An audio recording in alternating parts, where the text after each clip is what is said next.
We're in hard times and some of us are going to need a lawyer. And if you need a lawyer, don't just react to a TV commercial.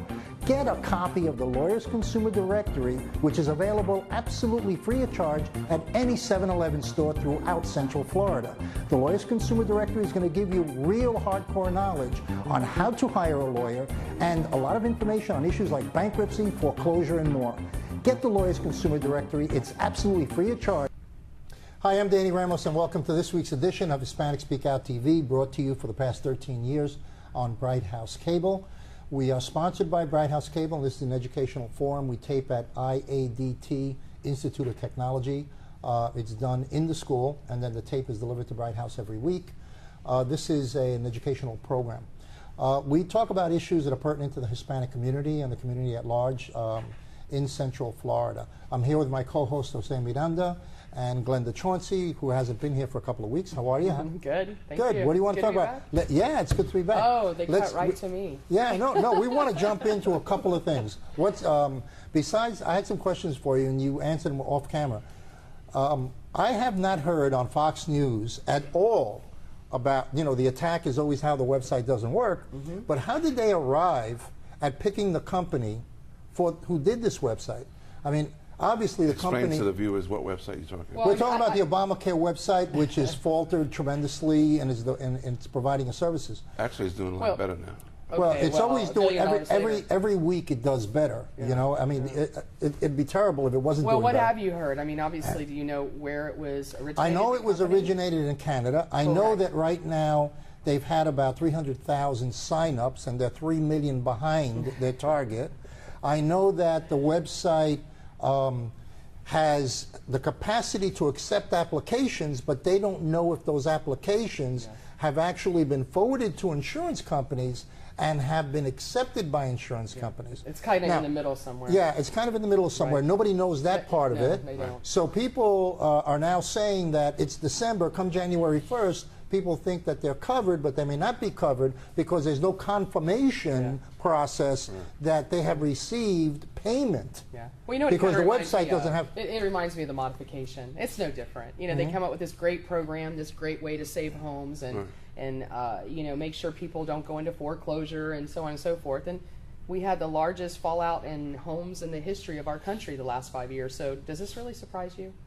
I don't think anything surprises me anymore. You know, I think the Congress is like the Wild West. Yeah. You know, it's like, you know, everybody's in there for themselves to see what they can get out of it. Most of the Congress are multimillionaires, and they weren't when they went in. That's right. And then they become even greater financial strength when they leave and become lobbyists to lobby the people that they were working with. But the website, as far as Obamacare, tell me, how did they pick a company when you have these great companies in the U.S.? I know they went to Canada.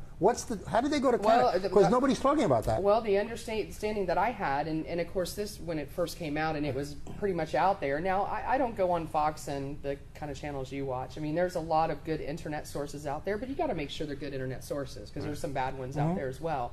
Apparently, this is what has been said in Huffington, and there was another one, I can't remember the other one, that stated it was a woman. I don't know her name. If I knew you were going to talk about this tonight, I would have brought Well, I didn't know I was going to talk about it either. Yeah, I know how we are. But literally, it was somebody that Michelle Obama had connection, I don't know, through a sorority, absolutely sure, but somehow they went to the same school. It had some kind of a connection to do with that. With Michelle Obama? With Michelle Obama. And that was out in Huffington Post. I read the article, so I'm surprised. Can we get a copy of that for the next show? Yeah. Can you email it to us? Because I'd like to, You're going to open it up? No, I want to follow up. I don't like to air anything that's not substantiated. I got to tell you. We're discussing it, but I want factual confirmation. Yeah, I mean, listen, if you go on social media, Facebook... How come nobody said anything about that? Listen, again, go on social Facebook. I know Jose's there. Maybe he doesn't participate as much, but you will find legitimate stories. I mean, I know people think it's all National Enquirer, but it really isn't. I mean, if you really go through, for an example, and I'm sure we're going to talk about this, you know, Chase Manhattan Bank was just sent, I call it a slap on the wrist, but, you know, call it what you will. You know, finally Obama, with the pressure of us going to Washington, D.C. and marching on Eric Holder's doorsteps, you know, because of us, and I'm going to say that, as grassroots people going out and fighting for the people, this never would have happened. Let me make that very clear. But Eric Holder had no choice but to finally say, yes, Chase Manhattan Bank, forget about all the rest of them, right. You have done this, this, and this, and this criminal activity against the American people. They've put out what those criminal activities are, and you know what they did? $13 billion. That's all you got to pay. Meanwhile, millions of people have lost their homes because of their criminal behavior and activity. And nobody goes to jail. And nobody goes to jail. So this is, I mean... Is that the too big to fail syndrome? Well, I mean, because there's so many people involved. It's too big to go to jail syndrome. That's what it is. Yeah, there's too many because you know people what? involved. There's so many people connected, and everybody knows that everybody else has their hand in, that they don't know where it's going to lead to, so they're just letting it lie. It's almost impossible. Maybe it's to the same thing with the website. Well, that's you know, what I'm because saying. whoever heard of a website costing $1 billion? There is no such thing. I mean, there's been plenty of people that have huge internet companies, and you know, I can't name all the names, but they came forward and said we could have done this same site at a much better. $5 million. Yeah, like between the basic website was estimated by several companies to be put together at $1 million and completely blown out, full capacity to handle the whole country. Less than $5 million. That's right. And we're talking about almost $1 billion to do. And it's not fixed. And it still doesn't work because the back end of the website is not done. So you almost wonder what is that about? Because knowing where our economy is, knowing people that there are lots of jobs, and I know they fudge those numbers too. I'd like to say a different word, but we're on TV. You can say it? No, I can't. I'll be kicked off. Bright House will never have me again. But no, they'll never have me again. Yeah, exactly. They'll might have you again, but they never have me again. But you know, I mean, let's face it. We're at a worse time in our economy, and there's a lot of people that could have benefited having jobs. Why did we go to Canada? There's got to be a reason. I don't understand. You know, one of the things that, you know, and I like to watch the various channels. I watch MSNBC as the contrary to what Fox does. I haven't heard either one. I don't expect MSNBC to attack, you know, at that level, but I would expect Hannity, to attack, and he hasn't said anything about. They pick and choose. They pick it, and I'm going to tell you. I'm going to give you a perfect example, and I hope to have this down the road. You know, there's a new thing out that FEMA felt that after all the disasters we've had, that they're losing money and they're broke and they're poor. Right. So what they've done now is they're making insurance companies claim homes under flood zones. And we'll get into this because this is going to be a serious situation in our country. People don't even know about it yet. It's called Bigger's Waters. It is where FEMA has made county and city go across the states and now rezone flooding zones. And what that's going to do to our economy in our housing market. What is the rezoning process? What does it do? What's the ultimate goal? It's you know, people seem to think, you know, it's being closest to the water. That's not necessarily the case. I mean, if you look at Walt Disney World, it's built on swamp. Right. So literally, if we had huge amounts of water and rain come into that area, it literally could be disastrous. And that's what happened to a lot of different places around the United States. They've had these unfortunate, disastrous things occur. So now FEMA's saying, well, we don't have the money to sustain another big hit like Sandy or you know, these big things happening in our country. So they're rezoning the areas that potential. Yes, potential. Instead of saying this happened before, they're saying it could happen. So now they've rezoned. In fact, in 2016, they're going to rezone it again. So that means if this continues, this trend continues, people literally could be in a flood zone. You're really not in a flood zone, but just because it's a possibility. So they could do the whole state of Florida. They could do the whole state of Florida. Most of the state of Florida, that's what they kind of think is going to happen. So, but anyway, we'll get into that a little bit more down the road. But you know, my question is, this administration has made so many bad calls. I mean, and you know, I know you're a Democrat. What are you again? I'm an independent. No, he's not. You know he's You not. want to know something? You No, keep on he's saying not. that. He's a I agree. closet Republican. Wait a second. I agree with you on immigration. I want you to come Do out I of the agree with you on closet. immigration? It's okay to come out of the Do I closet. agree with you on Come out. What's your stand Tell on the immigration? world. Tell the world who you really are. Come out. Okay, I'm going to come out now. Come out. I'm going to come out. I'm a logical person. Isn't that odd? No. Yeah. In today's political Today's society, using logic instead of being branded. Here's what I don't understand. I mean, I call them Obama lovers now. That's my new nickname for them. I'm sorry. For who? For him? Obama. Well, no, I didn't say that.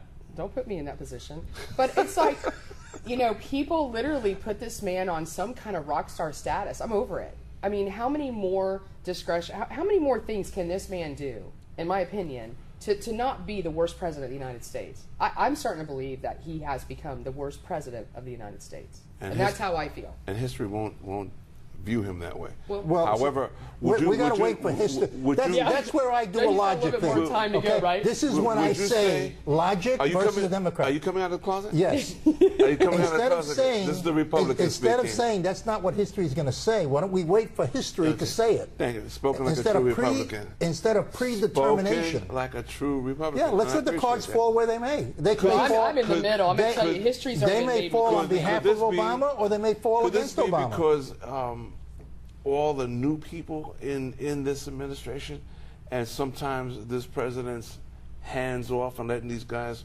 run basically on their own until such a point. I've seen him cower a few times with a lot of things. I mean, not stand up to a lot of things. But no, you know what I think, honestly? But wait a second. He was saying he was letting people run on their own? No. What were you saying? He allows them a certain latitude. Good thing he didn't do that with the nuclear button. You know, that's not because I would hate to see that website running the nuclear website. It's a good thing they didn't contract those guys. But I'm thinking that when you have a lot of young, ambitious people that come into an administration, they're excuse the expression, balls to the walls kind of mentality. They're willing to do just about anything to achieve certain goals without logically thinking on a lot of other levels. Are you a Republican? You know. So I'm getting a little nervous. Are you a Republican? I get a little uncomfortable. Did you hear that? Did you hear that? I heard. Okay, you know what? We're going to take that cut and repeat it for a half hour through the show. Keep going over and over again. Yeah. So while we're talking about that, talking about balances and checks and extremes, we also have right now we have a better time that's going on for the housing market. It's been successful in some ways. We were talking off the air how successful lawyers have been in providing services for people that have been hammered. You know, you want to know something? The right attorney, that's a democratic, progressive approach. We've had people starving to death in the streets. It's better now because we're giving them loaves of bread every Friday.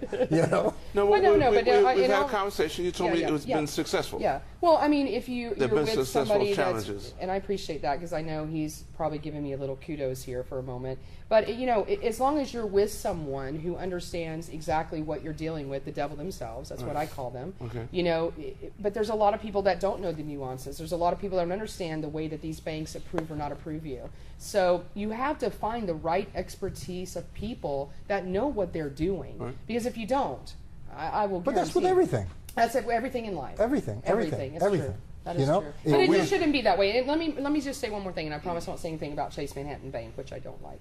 And would never do business with them. Don't hold back. Or Bank of America, or Wells Fargo. Bottom line is, you know what? Okay, they found all these criminal charges that Chase obviously has done, BOA has done. Okay, now you find it, stop all foreclosures. If you know the criminal activity is happening, how can you allow them to still take and steal homes from people? Right. This is what I don't get, and this is what I don't like about the administration. It's okay to lie, steal, and cheat from the American people. It teaches my son, who's 11 years old, it's okay. Right. Don't worry about it, because guess what? We'll just make you pay a little fine, slap you on the hand, and see you later. No, it's the wrong message. And one last thing, I promise. Why aren't the churches getting involved with this? You're in a pulpit, you're up there giving this great almighty speech about don't, believe in the devil or do devil things. And how can they not look at our politicians and go, you know what? Listen, you're doing everything that we don't believe in. I'm so glad you brought it up because we have Father Bob in our mix. I want to ask him. I'm a chaplain. Okay, so what's the question? What I'm saying is, if you have a pastor or whoever, priest, all these different. Why are they not calling Congress and President to the fire and go, listen, you're teaching, you're giving out a bad message. You're doing very unscrupulous things to these homeowners. This is not right. This is evil, right? We call it evil. Right. We all agree with that. So why aren't the churches standing up to these politicians? They have a lot of power. They have a lot of power. You have different structures in the churches, okay? Right. And it's all broken up into fiefdoms. And then you have independent, they are. Yeah. The Catholic Church, the Baptist, the Presbyterian. I just didn't know it was called that. I'm saying word. Fiefdoms is, medieval times. Yeah. That's when it all started. And then you have independent pastors. I was a child at the time.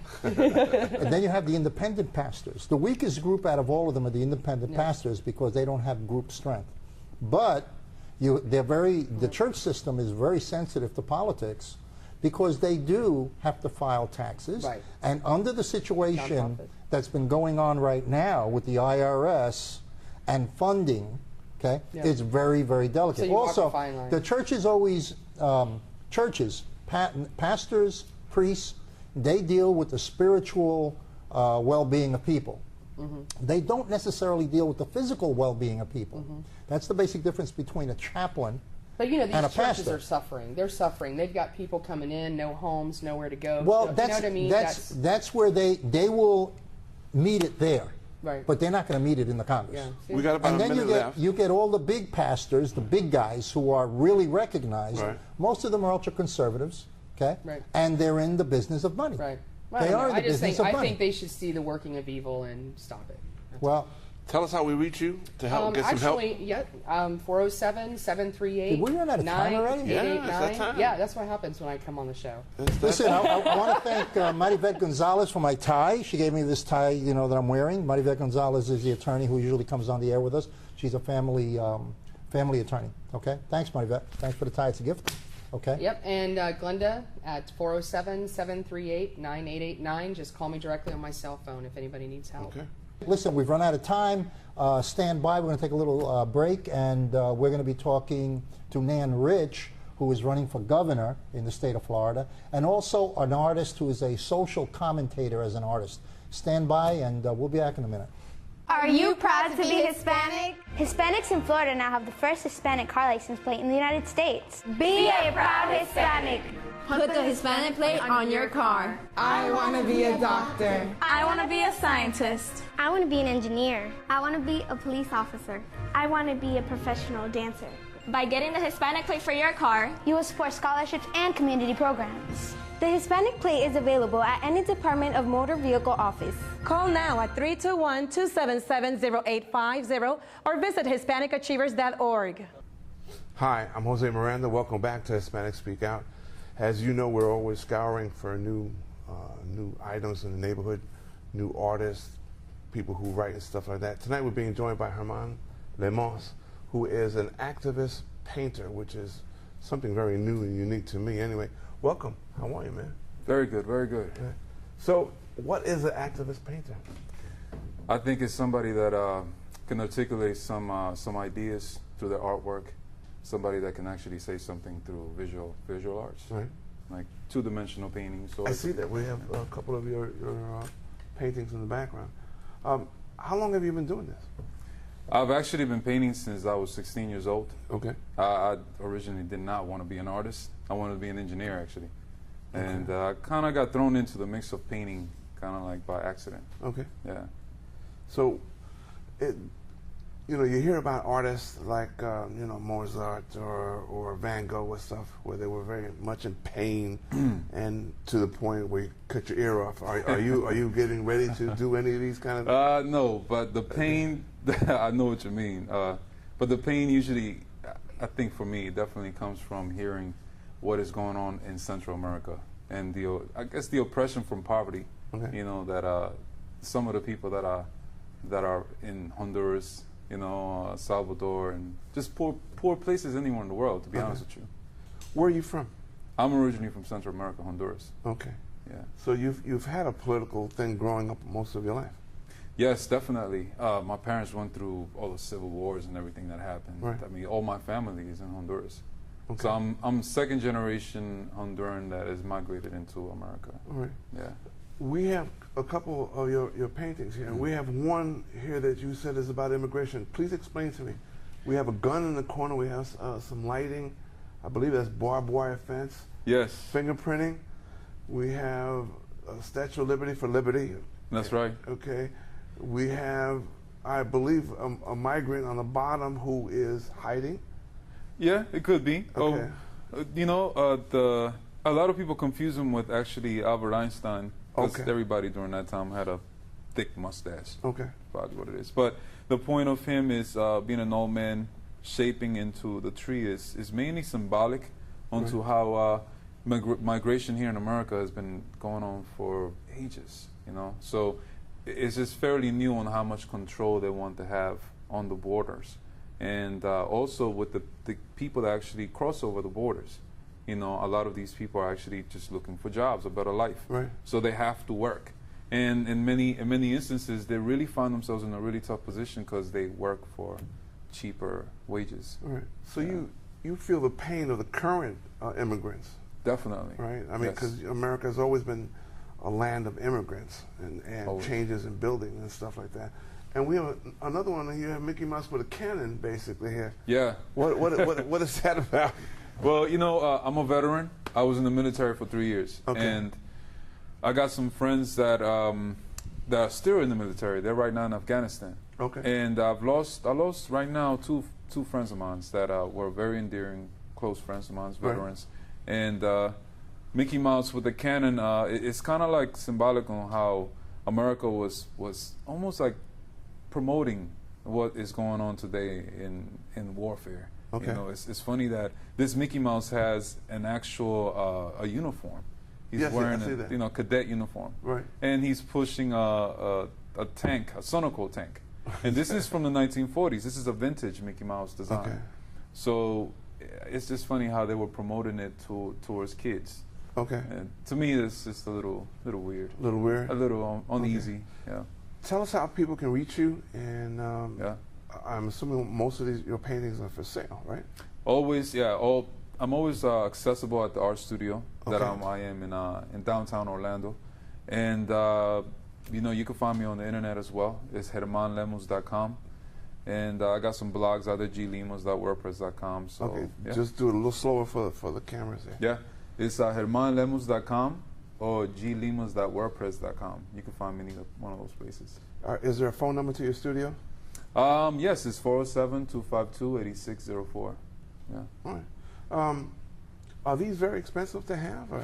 No, because I actually make it accessible and actually affordable to people. Because if you don't get the original, which I'm trying to keep, I always have some kind of reproduction, Okay. either a clay or a digital file that you can always get from me. Yeah. You said you've been doing this most of your life, Yes. and is there any one painting that stands out?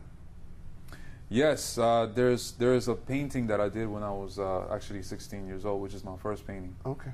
That Well, was that's that was a tribute to jazz music.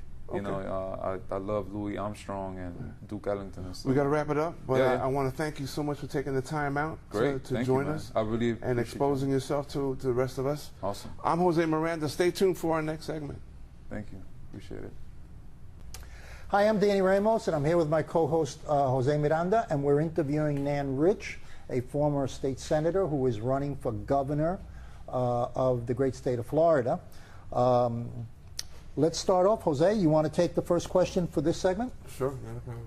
We're going to switch a little bit. We're going to talk about immigration the last time we spoke. Let's talk a little bit about education, because we all know, according to the conservative governor that we have now, the education is just pretty good, and we shouldn't really worry about it that much, okay? And we do have some issues with teachers and salaries and stuff like that, and you know, we've helped the teachers by eliminating some programs so they don't have to work as hard for it. But what's your sense of education? What do you feel about it? Well, first of all, I would totally disagree with the governor. The first thing he did when he came in his first year was to cut $1.3 billion of funding for public education. And Florida is underfunded to begin with. It's not the only issue, but it is an issue when you are not able to pay your teachers the proper salary. You have people leaving the teaching profession not only for salaries, but because of some of the requirements that are being put in here that are constantly changing. One of the biggest issues is the fact that these education reforms that started under Jeb Bush have really not worked. We have a broken system of accountability right now. If you look at this whole issue of high-stakes testing, many states are beginning to pull back on that. They realize that teaching to a test, especially one that is punitive rather than diagnostic, is not the way to go. Children they learn in different ways. Some kids are great test takers, others are not. Doesn't make them any less intelligent. And we need to be allowing teachers, and this is why teachers, I think, are so frustrated. Many teachers have told me they're leaving the profession because they don't have a chance to use their creativity and innovation with the students because they are so structured and there's such rigidity because of the high stakes testing. Right. So that is a big factor there. Do you believe in the ESOL programs? Oh, absolutely. Of course. You have to have those programs.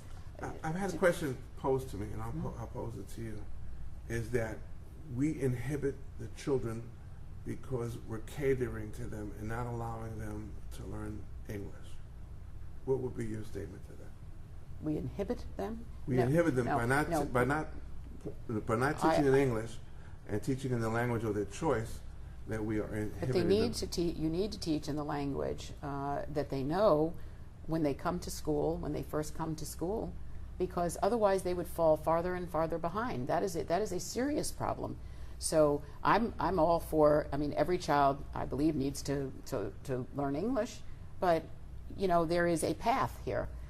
You can teach in the language of the child and allow that child to maintain the ability to learn and to succeed while you're teaching the child English as well. Right. I mean, I've been a big supporter. Listen, I grew up in Miami-Dade, been very involved with public education all my life. I mean, my adult life, I have 4 grown children. They all went to public schools.